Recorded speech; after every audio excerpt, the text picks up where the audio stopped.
again for working with us on the scheduling, alleviating the necessity for actually exercising the subpoenas. Mr. Dorsey, your platform allows foreign dictators to post propaganda typically without restriction, yet you routinely restrict the President of the United States. And here's an example.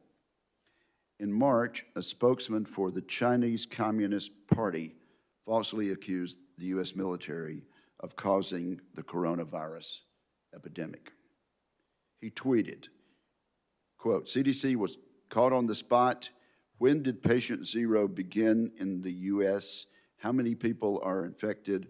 What are the names of the hospitals? It might be the U.S. Army who brought the epidemic to Wuhan," and on and on. After this tweet was up for some 2 months, Twitter added a fact-check label to this tweet after being up for 2 months. However, when President Trump tweeted about how mail-in ballots are vulnerable to fraud, a statement that I subscribe to and agree with, and a statement that is in fact true, Twitter immediately imposed a fact-check label on that tweet. Mr. Dorsey, how does a claim by Chinese communists that the U.S. military is to blame for COVID remain up for 2 months without a fact check, and the President's tweet about security of mail-in ballots get labeled instantly?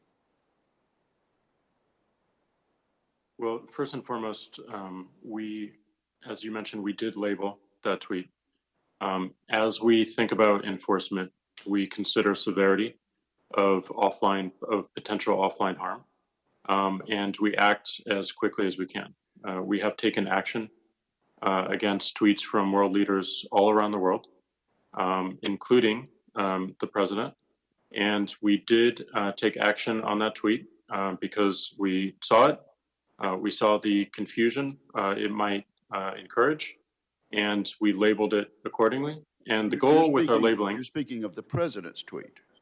Yes. Okay. The goal of our labeling is to provide more context, to connect the dots so that people can have more information so they can make decisions for themselves. We've created these policies recently. We are enforcing them.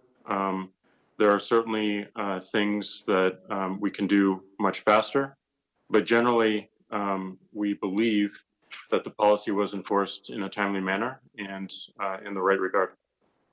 And yet you seem to have no objection to a tweet by the Chinese Communist Party saying the U.S. Army brought the epidemic to Wuhan. Well, we did, and we labeled that tweet, providing more information. 2 months to do so, is that correct? I'm not sure of the exact time frame, but we can get back to you on that. So you're going to get back to us as to how a tweet from the Chinese Communist Party falsely accusing the U.S. military of causing the coronavirus epidemic was left up for 2 months with no comment from Twitter, while the President of the United States making a statement about being careful about about ballot security with the mail was labeled immediately. I have a tweet here from Mr. Ajit Pai. Mr. Ajit Pai is the chairman of the Federal Communications Commission, and he recounts some 4 tweets by the Iranian dictator Ayatollah Ali Khamenei, which Twitter did not place a public label on. All 4 of them glorify violence. The first tweet says this, and I quote each time: "The Zionist regime is a deadly, cancerous growth and a detriment to the region. It will undoubtedly be uprooted and destroyed." That's the first tweet. The second tweet: "The only remedy until the removal of the Zionist regime is firm armed resistance."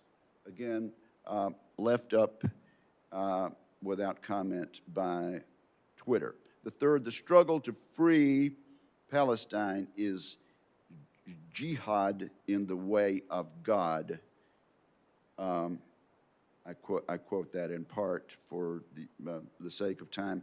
And number 4, we will support and assist any nation or any group anywhere who opposes and fights the Zionist regime. I would simply point out that these tweets are still up, Mr. Dorsey. And how is it that they are acceptable to be there? I'll ask unanimous consent to enter this tweet from Ajit Pai in the record at this point. That'll be done without objection. How, Mr. Dorsey, is that acceptable based on your policies at Twitter? Well, we believe it's important for everyone to hear from global leaders. And we have policies around world leaders. We want to make sure that we are respecting their right to speak and to publish what they need. But if there is a violation of our terms of service, we want to label it. They're still up. Do they violate your terms of service, Mr. Dorsey? We did not find those to violate our terms of service because we considered them saber rattling, which is part of the speech of world leaders in concert with other countries. Speech against our own people or a country's own citizens, we believe is different and can cause more immediate harm. Very, very telling information, Mr. Dorsey. Thank you very much. Senator Cantwell.